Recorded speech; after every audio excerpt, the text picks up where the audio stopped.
it's important that we have those symbols, those reminders of even the most painful things in our life. You know, to go to a museum, the most meaningful and significant museums that represent a country's history or a time period for a region includes the most painful parts of their story.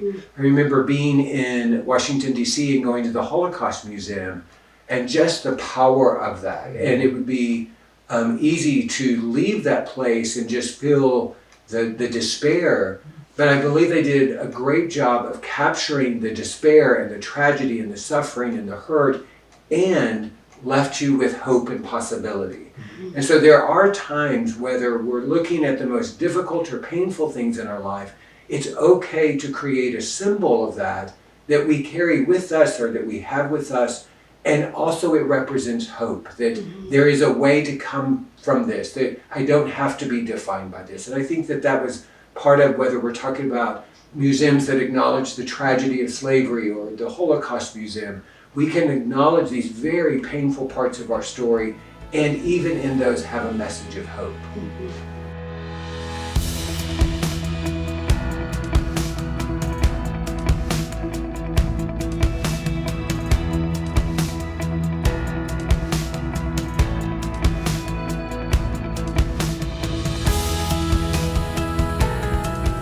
Welcome to the Faithful and True podcast. I'm Randy Everett, your co-host, and we're happy to be here today with our usual host, Greg Miller. How are you, Greg? I am doing well. And we coerced Debbie, our Director of Faithful and True, to stay on and do a second podcast with us today because the first one was so incredible.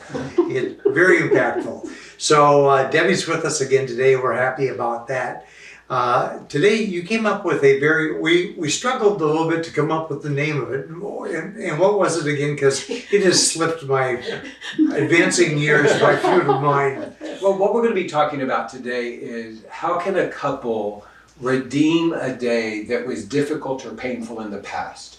And so it's marking anniversaries, and it could be an anniversary of something painful in their recovery or in the disclosure around the addiction. But it can also be early in recovery when there's a painful day. How can we as a couple, even though we may be disconnected currently, still acknowledge something that's painful that we shared together?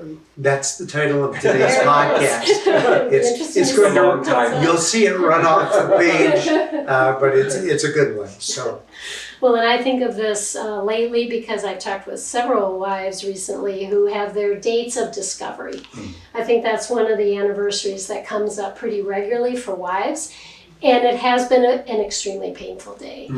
And when it comes around the next year or even the next year or the next year, it's easy to carry the trauma of all the emotions you felt the first time through. Yeah. And yet when that is the focus that we move into that day, and I think even husbands get a little bit weary about, oh my gosh, here it comes. October 12th is coming up, and we all know what that means. And understandably, I had a wife that said, my husband woke up and said, hey, is there anything at all that I can do for you today? Because I know this is just going to be a horrible day for you. And I said to her, well, would you be open to maybe looking at this day and seeing if we could reframe it somehow and create some kind of memorable symbol or something so that there are some positive brainwaves that think about this day. Right. Carolyn Leaf, I think, is one of the professionals that I love who talks about all of our new baby neurons that come open every day or are birthed every day. And we do have a choice of continuing to almost put trauma and despair and negativity in those new little brain waves, or we can think about how to override at times. And I'm not talking about being a Pollyanna la la la kind of person. No. I'm just saying, would it be time, and is it true that some good has come, that we might also focus on that? Well, it's like living in the endness of the day. Yes. That, yes, we're going to acknowledge the pain and the trauma of the disclosure. And what else does that disclosure mark for them as a couple, for him? And I do think for a lot of men, part of the complexity is they do see the endness of the day, where they recognize that it was very, very painful. It was very, very difficult, that day of disclosure. But the reality is also, it was from that point for many of them, they began to live a new life. They begin to live in freedom and truth and honesty. And so it is acknowledging the endness. It's interesting, even in the way the question was phrased, I know this is going to be a horrible day for you. Is there anything I can do to help? Yes. And my guess is the husband was wanting to be compassionate and validating, but it's that acknowledgement that this is going to be a painful day, and it may be more than that. Is there a way that we can acknowledge that, either as individuals but also as a couple? So because my appointment started out talking just with her, I wanted her to know that she had a choice of deciding whether she was ready to reframe this day. And I said, could we just talk a little bit about maybe what's different? Now, it was a year later for her. And the truth was they had both gotten some very good help and were making some good progress. He was sober. They both had counselors. They both had community around them. And I said, how would you identify what's different today? And she easily got into naming some of those things, Positive things. Very positive things. We're typically talking about so many things we never would have talked about. And he's a totally different person. And his, character has really changed since, he's been getting help and came to your workshop. And I said, and what about you? Do you feel different today? And she goes, well, I think I'm starting to work through the pain, and I think I'm a little bit more gentle and patient, and I've got a ways to go. And I said, well, would you say that you could be somewhat grateful that as hard as it was for this trauma to bring you this place, maybe you wouldn't have done some of these things like get help or find community or tell your story or, have people praying for you or whatever it all is that you're doing. And she goes, oh no, we wouldn't have done any of that. And I said, well, that's the reframe part I'm talking about. Is there a part that you can begin to be thankful for the new and the growth that's coming out of this, and also recognize it was terribly devastating and painful? And she goes, yeah, that really fits for me. Right. So will you go ahead? Well, I was going to say, it's kind of being grateful for what has come from it, and never really being grateful for what caused it. Yes. And I think sometimes we don't allow ourselves to separate those two things out. So I will never be grateful for the experience, the day, the things I learned, the things that the chaos that it created. And I can be thankful for what's been shaped and formed in me from that experience. Yeah. So my encouragement to her, she and her husband were going on a trip. And I said, do you think your husband also sees a year later now as a different place for him and for your marriage and so forth? She goes, oh yeah, definitely. And he's so grateful for the opportunity to be a new person, and he works really hard at that. And I said, if that's the case, and he's not my client, so you'll have to recommend this to him, but while you're on your trip, would you be willing to look for something that might symbolize this day, this whatever day that was, and to allow it to symbolize what's new on this day? So you are looking at the positive side of things. You're giving your brain a chance to override some of the trauma by doing that. And I believe when you start filling your house with some of these symbols, it's really rather sweet as you walk around. You don't even need words, but I find for myself, my house is full of these kinds of things, that they represent different stages of your change and growth and joy. And I think it speaks for itself. And it could be anything. It could be a piece of art. It could be a special book you found that means a lot to both of you. We had one couple who made their own piece of art, which was really kind of cool. They were both artistic. Well, what's also true is it could actually just be a symbol from that trip. Because the reality is the fact that a year later y'all were able to go on a trip together and have fun, that you were willing to be in the car with him, that's a symbol of transformation for both of you. Yeah. So even if you got something that represented, we went to the beach together, when you see that, it can be that reminder of we have grown enough that we're willing to go on a trip together. And I do think it's so important that we find those markers. And I think the other piece of it is, and it's intentional. So we don't just go find some knick-knack souvenir that we think is fun, but we do it with a very intentional effort of knowing what this symbol is going to mean. And I also think that symbolism is a huge part of the Christian faith. You know, throughout the 2,000 years of the Christian church, there have been symbols all along the way that have been meaningful. And I do think it's very much what you said, that they carry meaning just in their presence. And so when we see them, we are reminded of the complexity or the depth of something in the object that we're looking at. Right. And so I think that can be really powerful. And again, we're not trying to create a person who is just always positively thinking, because we're believers of being authentic. And generally authenticity means it's complicated and involves the ampersand, which we'll talk more about another time.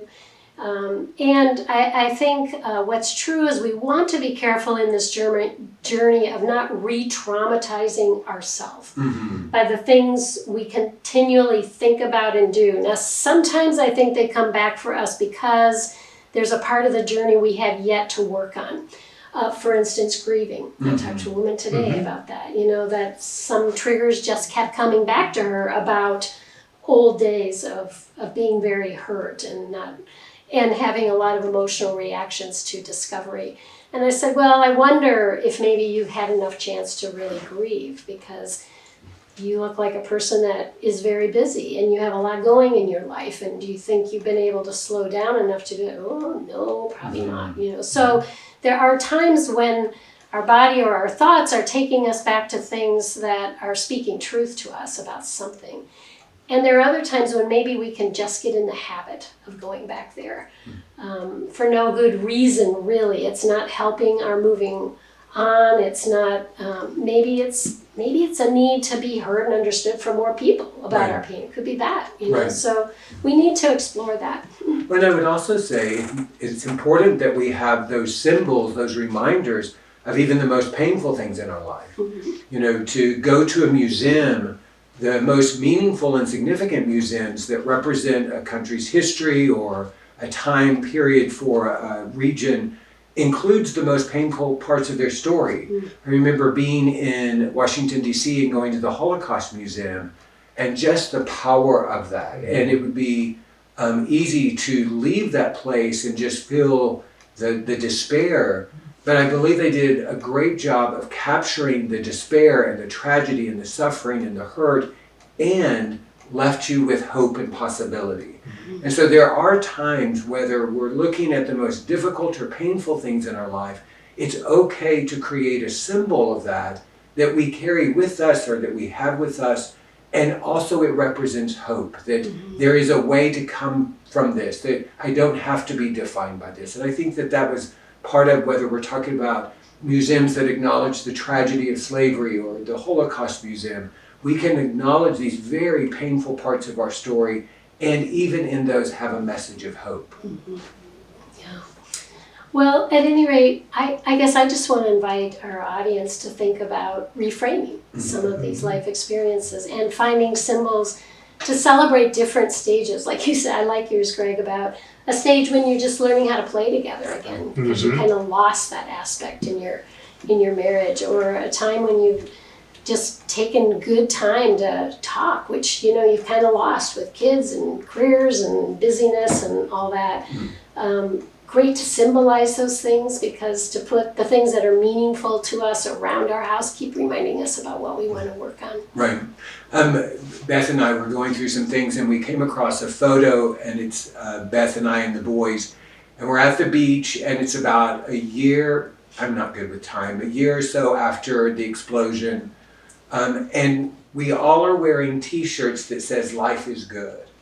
And some of that was intentional, I think some of it was symbolic, but Beth was looking at that photo and said, this is one of my favorite photos. And it represents so much. The fact that the four of us were at the beach together. There was a time not that long ago, previously, that we would have never thought that was possible. So the four of us together.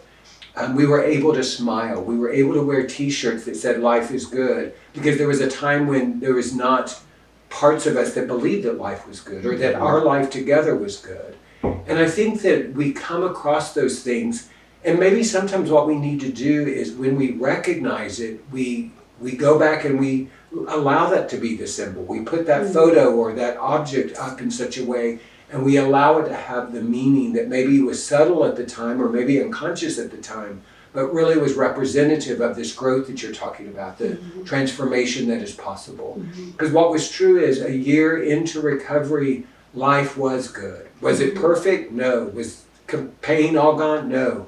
Were we still in chaos? Yes. And life was good. I also want to speak to, because I work with women only, that there are times when a woman is looking at a lot of transformation for herself, but her husband hasn't joined her in the journey, let's just say.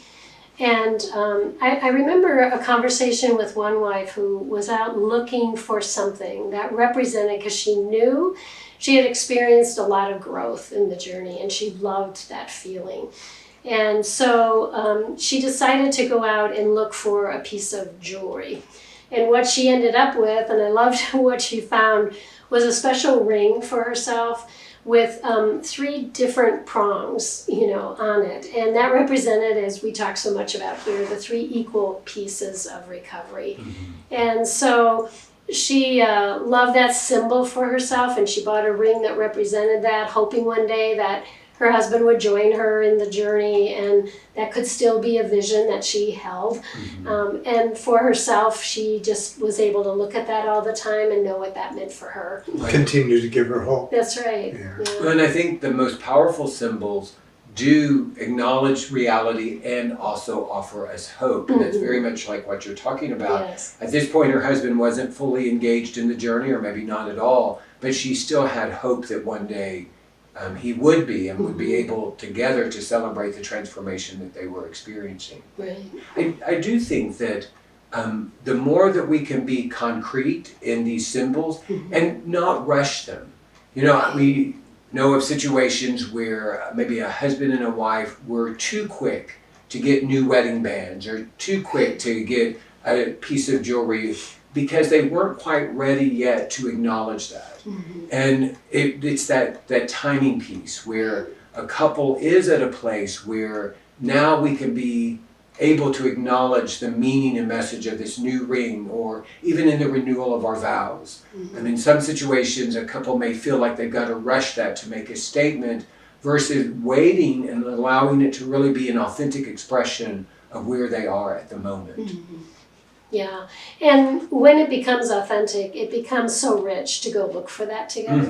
I can still remember, in fact, even though Mark has passed away, I still wear the very simple, probably $75 ring we bought together. We each had matching ones. That was part of our vow renewal with just 4 people there. This was not a big deal. But just the representation, and I think I wear it on my right hand, just to acknowledge that, my commitment to Mark will always be a part of who I am. And so it becomes really meaningful. It doesn't have to be expensive. It's just that every time you look at it, you know what it means for you. Well, and what's interesting is the meaning is what gets stirred up in me when I see this. And sometimes we have to do a do-over. Because maybe we did rush for something, and maybe the meaning wasn't there yet, and we were hoping the meaning would be there, but it wouldn't, or it's not. And so we have to go back and say, okay, it's okay, we get to do this again. And what does get stirred up in me when I see this thing? And is it representative of some aspect of our relationship as well as offering us hope as we look forward? Yeah. Maybe I'm veering a little bit off topic, but I don't think so, because what I'm thinking about is there are other things sometimes that are creating such negative triggers. It could be a date, but it also could be something you look at, like the bed in your house because someone was brought into your home as part of acting out. Or it might have been a car that someone spent time in and spent too much emotional time with someone from work or whatever. And how we can take those things also and decide to replace them with something that doesn't have all the negative connotations or memories of things that happened to that, and how that can just brighten your day. I talked with another woman recently, and they bought a new truck recently because theirs had been tainted by some of that acting out. And, just recommending to her that, you could get rid of that, and really, but it's a good car, it's not that old. I'm like, but it's destroying your peace. Yeah, it sure is, she said. I go, well, we're after finding peace. So whatever that costs, I'm a big proponent of that. And so, doing that, remodeling a cabin if that's been used in the wrong way. Again, recreating the symbol that speaks to something new or different or positive for you so that it can help you when your piece is destroyed is so worth it.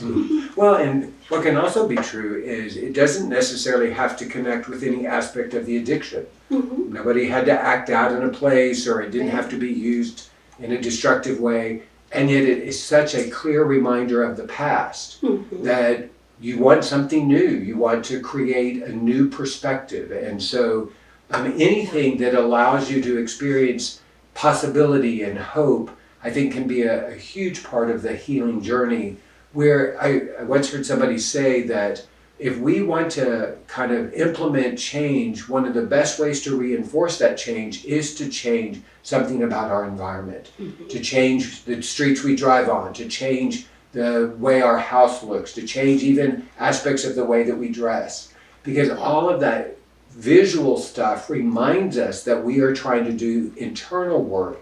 And what's true is, if all we're doing is the external change, it's not going to result in an internal change.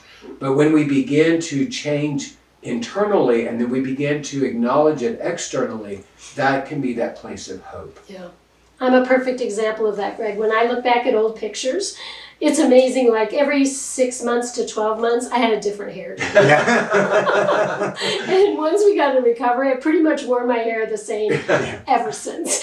So the mohawk was my favorite. But it's like, when I look at him, like, you kind of look like, Well, what was I going through there? Yeah, exactly. But it was all external external changes. Nothing was going on internally until we got into a recovery plan. So you're right. It's the internal stuff that finally, I think, shows up in our pictures as being more contentment. And you can't even hide it. No, you really can't. I can see in my face, at least, even though there was a lot of life that was good, there was still these eyes that had this concern. I could just see it. Well, and I do think kind of what we're saying is, it shows up unintentionally when we're experiencing it. And again, in the early days of recovery, you're looking for anything that offers hope, and that's not false hope, but genuine hope, and then finding ways to acknowledge when you get that glimmer of hope. And maybe it's just hope for yourself.